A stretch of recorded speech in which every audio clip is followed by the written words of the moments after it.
They said Chike had everything, a beautiful wife, a good job, and the type of pride that made even his shadow walk with a swagger.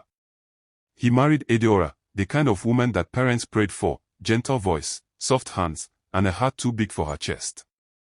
Edeora cooked like an angel, supported his dreams, prayed for him even when he stopped praying for himself. But Chike was the kind of man who believed that kindness was weakness.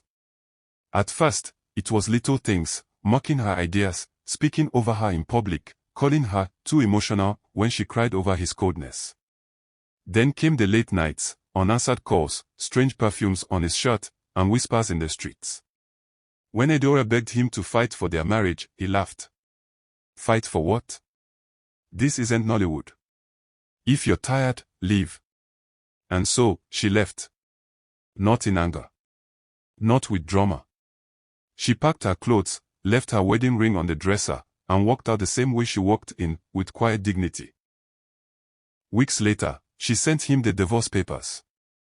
The day he signed them, he laughed, loud, careless laughter that echoed off the lawyer's office walls. She thinks I beg, he scoffed, signing with a flourish. Let her go. There are 100 others like her. But pride is a feast that leaves your belly full and your heart starving. At first, life went on. Chike partied harder. New women. New clothes. He bought a new car just to stunt for the gram.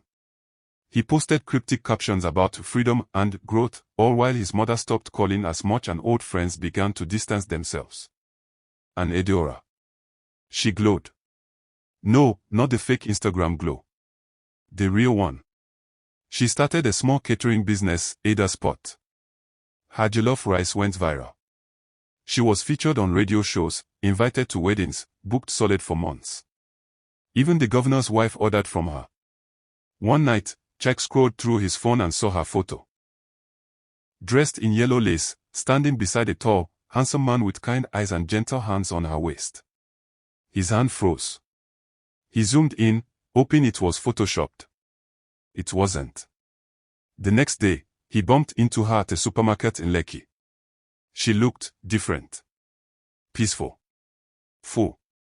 Hi, Chike, she said, with that same soft voice that once prayed over his life. He opened his mouth to speak, or maybe to say sorry, maybe to beg, but nothing came out. So he just nodded, pretending to check a bottle of groundnut oil. That night, Chike didn't sleep. He finally realized that he hadn't just lost a wife, he lost a woman who built him in silence, and healed him in prayer. He messaged her. No reply.